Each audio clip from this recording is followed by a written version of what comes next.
Hello students, myself DJ Sir Dinesh Kumar Jain from Kota. My YouTube channel IT Physics Kota. आज मैं आपको क्या है कि फिजिक्स में मैकेनिक्स में एक इंपॉर्टेंट आर्टिकल के बारे में बताने जा रहा हूं जिसका जेईई मेंस के अंदर क्या है कि क्वेश्चन आने की प्रोबेबिलिटी काफी ज्यादा होती है। ऑब्जेक्ट टॉपिक का नाम है टॉपलिंग। टॉपलिंग कब होगी? टॉपलिंग की एसेंशियल कंडीशन है कि सिस्टम में एक ऐसा अनबैलेंस फोर्स काम करना चाहिए, कोई ऐसा एक्सटर्नल फोर्स काम करना चाहिए जो सिस्टम के सेंटर मास से पास नहीं होता हो। अब टॉपलिंग कब तक नहीं होगी? टॉपलिंग तब तक नहीं होगी जब एक्सटर्नल फोर्स का टॉर्क सेंटर मास के अबाउट नॉर्मल रिएक्शन के टॉर्क से या तो कम होगा या उसके इक्वल होगा, तब तक ऑब्जेक्ट की टॉपलिंग नहीं होगी। मैं सेंटर मास ही क्यों कंसीडर कर रहा हूं? क्योंकि जब स्मूथ सरफेस होगी, एक्सेलरेशन आ जाएगा तो सूडो फोर्स भी पिक्चर में आ जाएगा। लेकिन अगर आप कहेंगे एक्सटर्नल फोर्स का टॉर्क या सबके टॉर्क क्या है कि सेंटर मास के अबाउट लेंगे और सूडो फोर्स कहां पे काम करता है? सेंटर मास पे। तो सूडो फोर्स का टॉर्क आपको कंसीडर नहीं करना पड़ेगा, इसलिए सेंटर मास के अबाउट टॉर्क लेना आपको इजी पड़ेगा।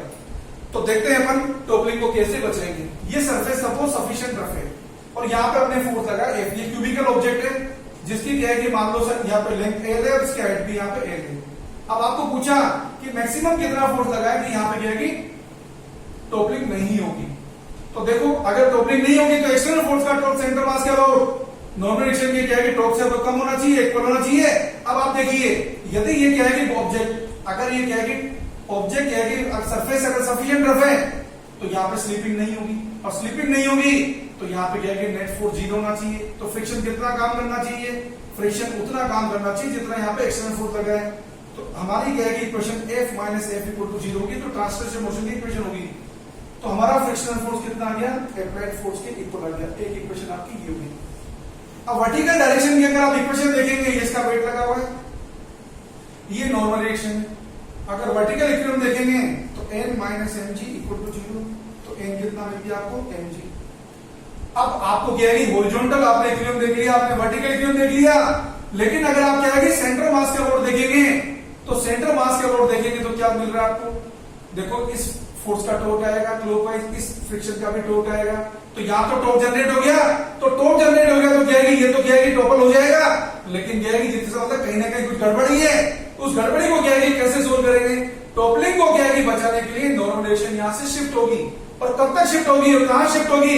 नॉर्मल डायरेक्शन अपने आप को क्या है कि ऐसे एडजस्ट करेगी कि यहाँ पे क्या है कि सिस्टम के अंदर क्या है कि नेट टॉर्क को 0 बना दे। अब क्या है कि 0 कैसे बनाएगी? तो देखिए ये नॉर्मल डायरेक्शन क्या है कि यहाँ सेंटर मास से नहीं लगेगी, ये अपने आप को क्या है कि शिफ्ट करके मैक्सिमम कहां तक लेके जाएगी और कौन सी डायरेक्शन लेके जाएगी? जिधर यहाँ पे क्या है कि एक्सटर्नल फोर्सेस का टॉर्क आ रहा है उसके क्या है कि अपोजिट डायरेक्शन में वो अपने आप को क्या है कि टॉर्क क्रिएट कराने की कोशिश करेगी। सेंटर मास के अबाउट एक्सटर्नल फोर्स का टॉर्क किधर आ रहा है? क्लॉकवाइज। फ्रिक्शन का टॉर्क भी किधर आ रहा है? क्लॉकवाइज। तो नॉर्मल डायरेक्शन का टॉर्क किधर आना चाहिए? एंटीक्लॉकवाइज। और मैक्सिमम क्या है कि शिफ्टिंग कहां तक हो सकती है? इस तक। ये नॉर्मल डायरेक्शन शिफ्ट होगी। तो वर्टिकल क्या है कि इक्विलिब्रियम में n तो mg रहेगा, लेकिन नॉर्मल डायरेक्शन क्या है कि सेंटर मास का ध्यान रख के यहाँ पे h पे आ गई। अब आप सेंटर मास के अबाउट क्या है कि टॉर्क ले लीजिए। अब आपका काम हो गया है बहुत इजी। तो टॉर्क लोगे तो क्या हो गया? इस एक्सटर्नल फोर्स की क्या है कि यहाँ से परपेंडिकुलर डिस्टेंस कितनी है? L/2। यहां से नॉर्मल डायरेक्शन की परपेंडिकुलर डिस्टेंस कितनी है? L/2। फ्रिक्शन की यहां से परपेंडिकुलर डिस्टेंस कितनी है? L/2। और mg का टॉर्क आएगा ही। तो देखो एक्सटर्नल फोर्स का टॉर्क किधर है? क्लॉकवाइज। क्लॉकवाइज में लिख रहा हूं मैं क्रॉस से। फ्रिक्शन का टॉर्क किधर है? यहाँ पे क्लॉकवाइज, उसको भी मैं लिख रहा हूं क्लॉकवाइज से, क्रॉस से। और नॉर्मल डायरेक्शन का टॉर्क किधर है? एंटीक्लॉकवाइज, जिसको मैं लिख रहा हूं n × L/2, इसको मैं लिख रहा हूं टॉर्क से। और mg का टॉर्क आएगा ही। ये हमारी इक्वेशन होगी। F इक्वल टू क्या था? F। तो हमारी इक्वेशन क्लॉकवाइज टॉर्क को एंटी वाइज टॉर्क के इक्वल कर दो, तो F × L/2 प्लस ये F तो स्मॉल f तो कैपिटल F के इक्वल हो गया, F × L/2। और नॉर्मल डायरेक्शन कितनी थी? mg के इक्वल, mg × L/2। तो आपके पास कितना हो गया? F × L इक्वल टू कितना आ गया? mg × L/2। तो F की वैल्यू कितनी है आपके पास? mg/2। तो आपने देखा यदि कहेंगे यहाँ पे एक्सटर्नल फोर्स की वैल्यू mg/2 से कम रहेगी या उसके इक्वल रहेगी तो यहाँ पे टॉपलिंग नहीं होगी। ओके, तो ये आपने क्या कि सारी चीजें देख ली टॉपलिंग संबंधी। ये टॉपलिंग का इंपॉर्टेंट कंसेप्ट था। आज मैं आपको, क्योंकि आपकी क्या है कि जेईई मेंस की जो एग्जाम है वो क्या है कि बहुत नजदीक है, आपके पास फर्स्ट वीक ऑफ सितंबर क्या है कि बहुत ही कम टाइम बचा है। कम टाइम का मतलब आप चिंता मत करिए कि कम टाइम बचा तो आप सेलेक्ट नहीं हो सकते या अच्छी रैंक नहीं ला सकते। कम टाइम हमेशा होता था कि आपकी स्टडी करने का तरीका क्या है कि बिल्कुल मैनेजरियल होना चाहिए। ये क्राइसिस का टाइम है। क्राइसिस किसका? टाइम का क्राइसिस है, टाइम कम है, तो घबराने की जरूरत नहीं है। आप इस चीज की स्टडी करिए कि क्या है कि पिछले 10 सालों में क्या है कि जेईई मेंस में क्या है कि कहां से और कौन से टाइप के क्या है कि क्वेश्चंस पूछे जाते रहे, क्योंकि टाइम कम है, इसलिए ये आपकी क्या है कि हेल्प हम कर रहे हैं आपके लिए।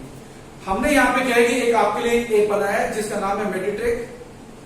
उस ऐप के अंदर हमने क्या है कि जेईई मेंस के अंदर क्या है कि 2020 में जिस टाइप के क्वेश्चन और जिन टॉपिक से क्वेश्चन एक्सपेक्टेड है, जिसमें क्या है कि जिस टाइप के कंसेप्ट की एक्सपेक्टेशन ज्यादा है, पिछले 10 सालों के बैकग्राउंड को देखते हुए आपको क्या है कि हमने आपकी सुविधा के लिए उनको कवर करने की कोशिश की है।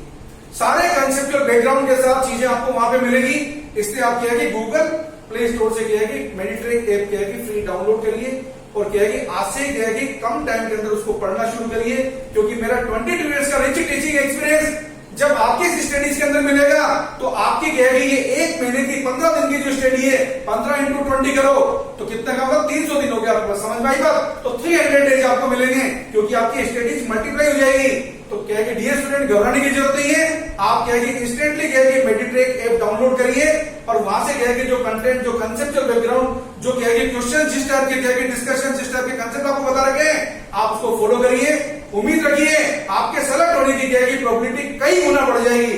और क्या है कि हमारा चैनल आईटी फिजिक्स कोटा, उसको क्या है कि सब्सक्राइब करिए, लाइक करिए और मेडिट्रेक ऐप को क्या है कि फ्री गूगल प्ले स्टोर से डाउनलोड करिए। Thank you very much.